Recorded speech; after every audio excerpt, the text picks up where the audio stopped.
how did you get that footage of Diddy? I figured most journalists would not disclose their sources. Does he know y'all have this in the doc? I would doubt he knows. So when this airs, that'll be the first time that his legal team, Diddy, that everybody knows that this footage is now seeing the light of day. Perhaps. Combs' team firing back in a statement to NBC News, saying the Netflix so-called documentary is a shameful hit piece and that they relied on stolen footage that was never authorized for release. His team sending a cease and desist to Netflix. Meek and Diddy, I don't think Meek's gay. I don't think anything's happened with them. I think that was just like a funny rumor that happened. I even said that when I first did the Meek joke. I was like, I don't think he's gay. He just handled the accusations poorly. Yes. Like he just handled them he poorly. said, I love pussy. Who does that? That's the gayest thing. Yeah, it seems gay. But I don't think he's gay. But yeah. But that's just an unsophisticated approach to PR. Yeah. How did you feel when you saw this lawsuit that made it seem as if perhaps Diddy and Meek Mill had?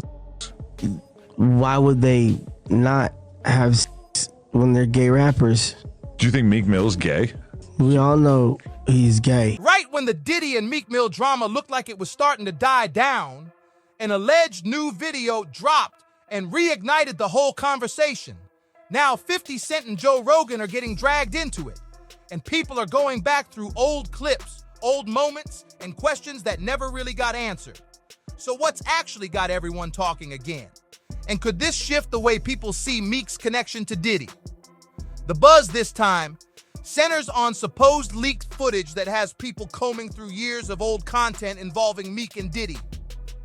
The moment 50 Cent and Joe Rogan got tied into the discussion, attention shot up fast. According to what's circulating online, the footage might add another layer to a story that's been trailing Meek for a while now. But with so much unverified stuff floating around, the real question is whether this video actually proves anything, or just gives the internet a fresh excuse to rehash old rumors. Ever since Diddy's legal troubles blew up, pretty much everyone who spent real time in his circle has faced serious scrutiny. Old photos came crawling back to the surface. Forgotten interviews started making the rounds. People who used to look perfectly comfortable in his world suddenly had their whole connection to him examined from a completely different angle. Even after Diddy avoided the most serious charges and landed a prison sentence on 2 exploitation-related counts, the public appetite to understand who knew what and when didn't let up. It actually got stronger. That's what brings us back to Meek. There was a time when seeing him with Diddy was totally unremarkable. They showed up together publicly, ran in the same circles, and seemed close enough that nobody batted an eye. But once the allegations against Diddy got serious, those old moments started looking a lot different to a lot of people. And when I say people respond, how people respond to things matter, like the internet will take to it and just go off with it. Meek responds being the uncomfortability. He goes, yo, nah, I gotta spend $100,000 to find out why my name is in this like this. And it's in it only because he's uncomfortable. You don't hear him talking about French. French was right there. Right? Why you get so quiet? You guys make me feel like I'm scared. Well, no, I mean... Now, do understand that I don't believe everybody. Right. Like the accusations are way too fast and it's wild. I'm like Meek Mill tweeted, I want to hire an investigative team to find out every specific detail involving Meek Mill named to Diddy case. I also want to look at who's powering the media involving Meek, anything to do with Buddy. And ends in quote, something not. Did he do it, right? Yeah. I know you've been heavy on social media talking about it. He did it. And I'm the only one who's been vocal about this long before it actually. But I also didn't participate. I also didn't go to those parties. Yeah. So a lot of the celebrity culture that you don't hear saying anything is because they participated. Was there a reason you never went to those parties back in the day? I'm just not with all that all of the stuff that he's doing. I'm not into that type of stuff. I'm just a little more, maybe you could say basic or normal. Folks went back to an old freestyle session and started picking apart Diddy's reaction to Meek, with online theories suggesting their dynamic might have been more complicated than it looked. Theories are theories, sure, but the internet doesn't let go of an awkward celebrity moment once someone hits replay. Things got messier when an alleged audio recording started spreading online. Meek came out hard against it, saying it wasn't real and pointing to AI and bots as tools being used to trash his reputation. He argued that people with power were trying to take down someone who came up from the streets and built something big. Then someone claiming to have inside knowledge pushed back, reportedly insisting the recording was genuine and captured firsthand. Suddenly, the story wasn't just about what people thought they heard. It turned into a full-on fight over whether the recording could even be trusted at all. Meek made it clear he wasn't going to sit quiet. He talked publicly about putting up $100,000 to get to the bottom of what was going on. After all that noise online, people were sitting there waiting for the one piece of evidence that would finally close the case. But the conversation just sort of fizzled out. No clear answer, no real conclusion. And now, with a brand new supposed video surfacing, every single one of those questions is back on the table. And here's what stands out about how people are reacting. The internet doesn't just watch, it runs with things. One big response was the discomfort. He said, yo, no, I gotta spend $100,000 to find out why my name is in this like this, and it's in it only because he's uncomfortable. But here's the thing, nobody heard him saying a word about French. French was right there. Why go quiet all of a sudden? Now, to be fair, not everyone should be believed just because accusations are flying fast. Meek Mill himself tweeted, I want to hire an investigative team to find out every specific detail involving Meek Mill named Diddy case. I also want to look at who's powering the media involving Meek. Anything to do with Buddy and ends in quote something not right. That's a big statement, and it got people talking even more. Now, Fifth, when you continuously call Puff gay, does that affect your relationships in Hollywood? I don't call him gay. I said. Let me read it, Fifth. Oh my God. Sorry I can no longer help you guys. Soon you will all be gay and happy. You are all now left under leadership of Puffy Daddy. Report to the nearest rainbow. Dinner Thieves in theaters January 19th. That's why he says things. He doesn't even know what he's saying is like fruity.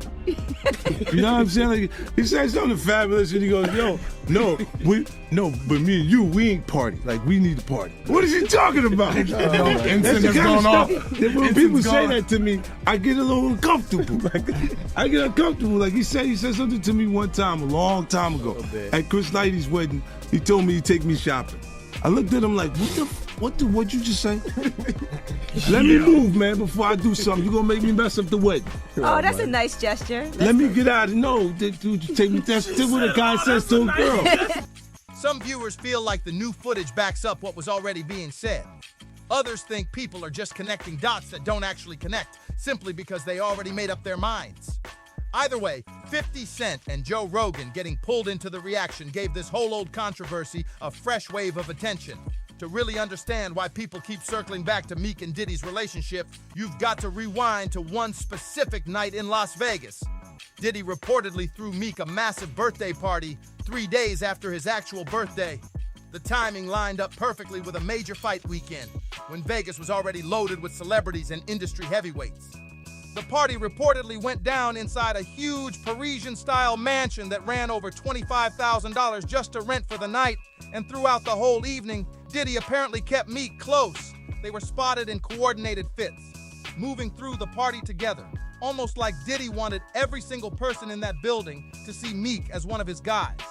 But once the doors closed, stories that came out later painted a very different picture.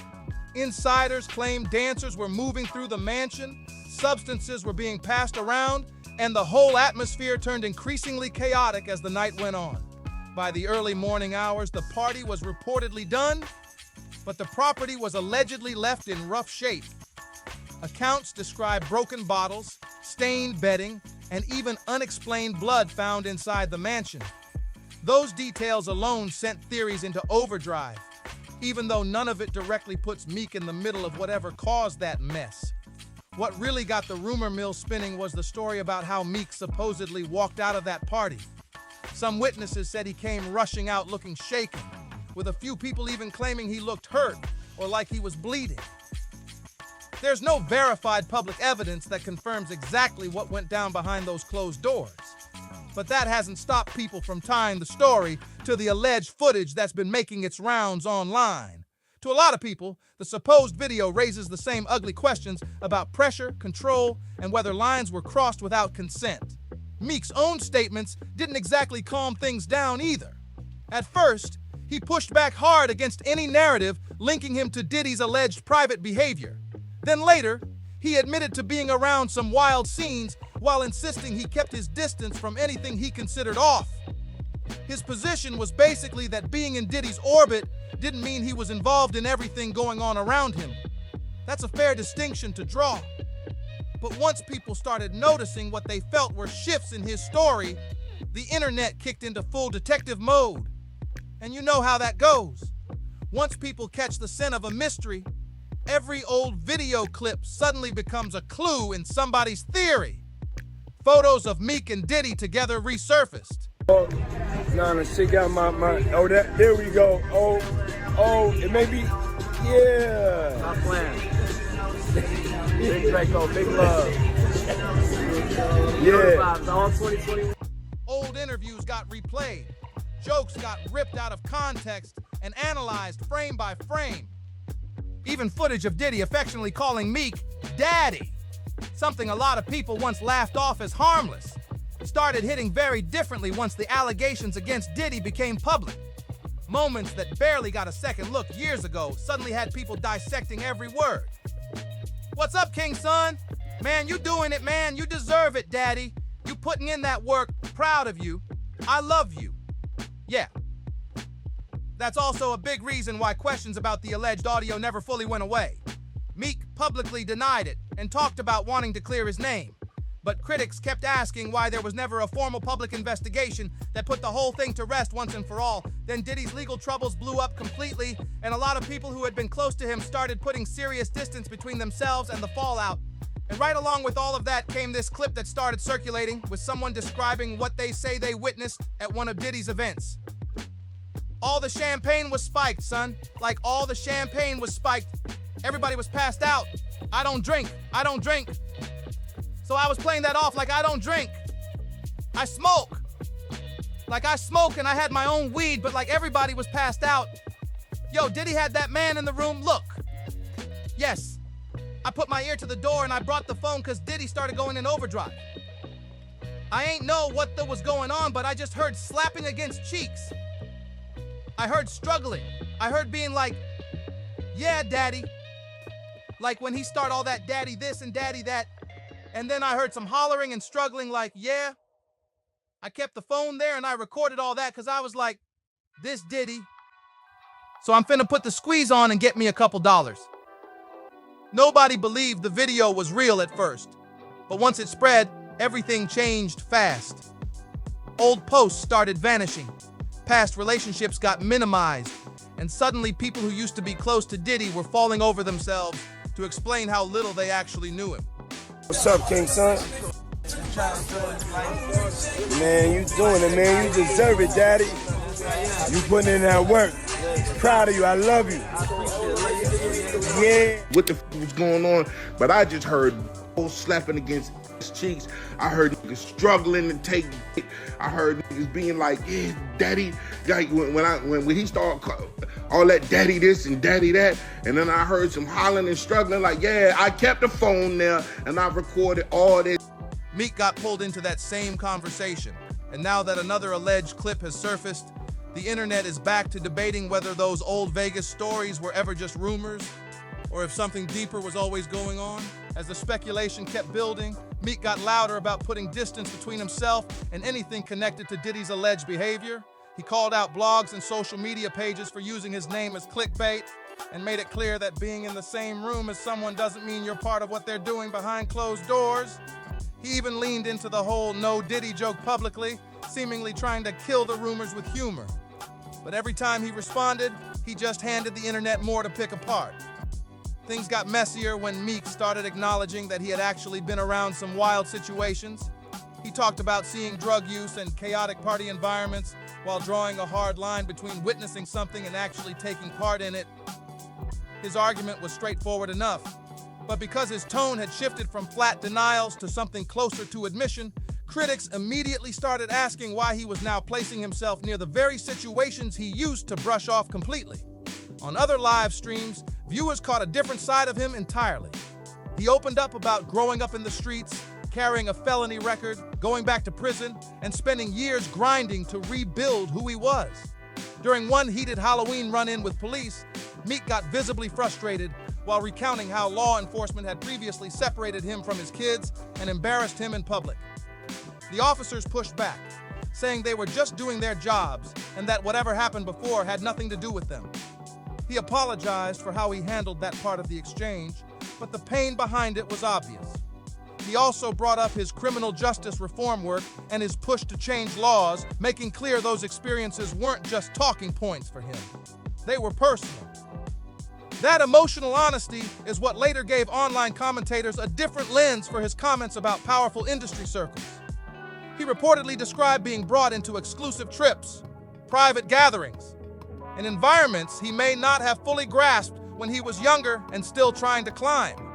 Of Sean Diddy Combs' accusers must reveal her identity or her case is going to be dismissed. Now, this is a breakthrough, Ryan. What else can you tell us about this? Yeah, so this is interesting. Let's break it down for you. So a woman who accused Sean Diddy Combs of actually assaulting her in 2004 must now reveal her identity or her lawsuit will be dismissed. So that ruling was issued by a federal judge in Manhattan yesterday. Now, the court did agree that the woman identified only as Jane Doe has an interest in maintaining her privacy. However, the judge said that she has not demonstrated that she is entitled to remain anonymous. Now, the woman has until November 13th to refile her lawsuit with her name attached to the document and the lawsuit. She's one of 120 people represented by Texas lawyer Tony Busby, who claimed that they were abused by Mr. Some people took those comments as a window into how fame and proximity to power can put younger artists in positions where the pressure to comply feels almost impossible to push back against. But none of that speculation counts as proof that Meek was pressured into anything specific. Then the online theories got even darker. Certain posts started linking Meek to claims about people being passed around at private events, and rumors pulled in other male artists too, including Soulja Boy. Things got messier when Meek's own words became part of the story. A tweet he posted recently gave people more fuel, and the conversation around it got loud fast. 50 responded by sharing a clip of the song with the caption, "Now, why would you say something like that when you know the fans are investigating? Are you stupid or are you dumb?" 50's whole point was simple. Meek brought himself into it. 50 Cent was not talking to you, he said.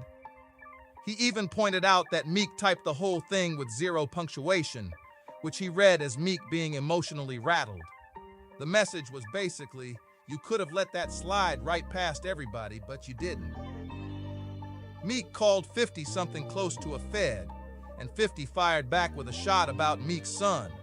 50 clapped back, saying he was grateful to be on good terms with his own kid. None of this exchange actually confirms that Meek or Soulja Boy were ever involved in anything behind closed doors, no matter how many times people online have said it like it's fact. Meek's old relationships have been dragged in too. Comments from his ex, old conversations about his behavior, his closeness to Diddy, all of it keeps getting recycled and layered on top of each other. One clip in particular just won't go away, the one where Diddy calls Meek Daddy. What used to land as a throwaway celebrity joke now gets replayed constantly by people looking at their whole history through a completely different filter. Meek's clearly uncomfortable with how much attention that moment keeps getting. But an awkward old clip doesn't hold up as evidence for the much heavier accusations being attached to it. What this whole situation really shows is how fast the internet can grab old footage, fresh allegations, emotional live streams, and years of gossip, dump it all into the same pot, and make every single interaction start to look like something sinister. Now it's time to bring 50 back into the frame, because nobody has been louder about Diddy than him. Their beef goes back years, and 50 has turned practically every new development into fresh ammunition for online trolling. Memes, captions, interviews, you name it. If there's a way to clown Diddy, 50 has found it. But things got way more personal when Daphne Joy got pulled into the story. She's the mother of one of 50's kids, and online chatter started connecting her to Diddy's private circle and alleged freak-off lifestyle. 50 fired back with his own posts, throwing gas on the speculation about what he believed had really been going down behind closed doors. He even spoke on it directly, saying something along the lines of, "See, when you think of women empowerment and for women, Let's not forget they're supposed to exist. There's people there looking for these things. They look for that. She's just getting what she actually would. Make of that what you will. So 50 is reacting to Daphne Joy being named in the Diddy lawsuit as one of his alleged workers. And by workers, we mean a very specific kind that this platform won't let us spell out. Do the math on that one. In response, 50 posted a photo of himself smoking a cigar with a caption reading, "I didn't know you was a blank worker. You little blank worker. LOL." He also shared a Fox News report detailing what allegedly went on during Diddy's freak-off parties. The caption on that one read, "Shaking my head. This is going to be so good. What do you want to bet that I'm going to get these tapes? I'll pay top dollar for them. You've been over there. I don't go to puffy parties." Nobody should be surprised by any of this. It's no secret that 50 has been waiting a long time for Diddy's world to come crashing down. Then accounts from the trial itself added another layer. One man described intimate encounters involving a woman identified as Jane Doe, claiming that Diddy sometimes participated or stayed nearby during those encounters. According to his account, the men took turns with Jane Doe, though he noted that Diddy had only directly directed things on one occasion. On top of that, a separate legal twist came out of Manhattan. A woman who accused Diddy of assaulting her back in 2004 was told by a federal judge that she must reveal her identity or risk having her entire lawsuit dismissed. The court acknowledged that Jane Doe does have a privacy interest worth considering, but the judge ruled that she hadn't actually proven she deserves to stay anonymous. The woman has until November 13th to refile her lawsuit with her name attached. She's one of 120 plaintiffs represented by Texas attorney Tony Busby, who claims all of them were abused by Combs. The testimony heard during the trial fed into a much bigger argument about what was actually consensual versus what prosecutors described as coercion and control. That line became one of the sharpest debates in the whole case because the private situations being described were clearly far messier than the polished celebrity image people had believed in for years.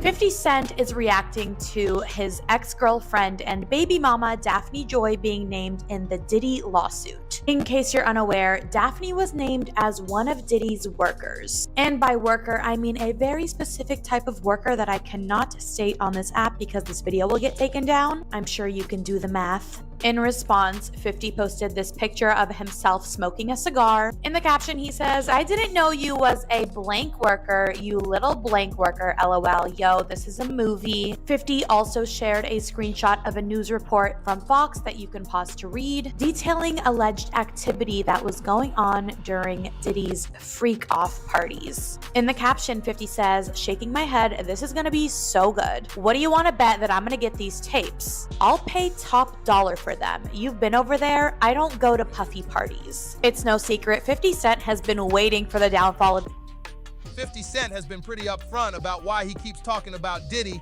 even after their very public falling out.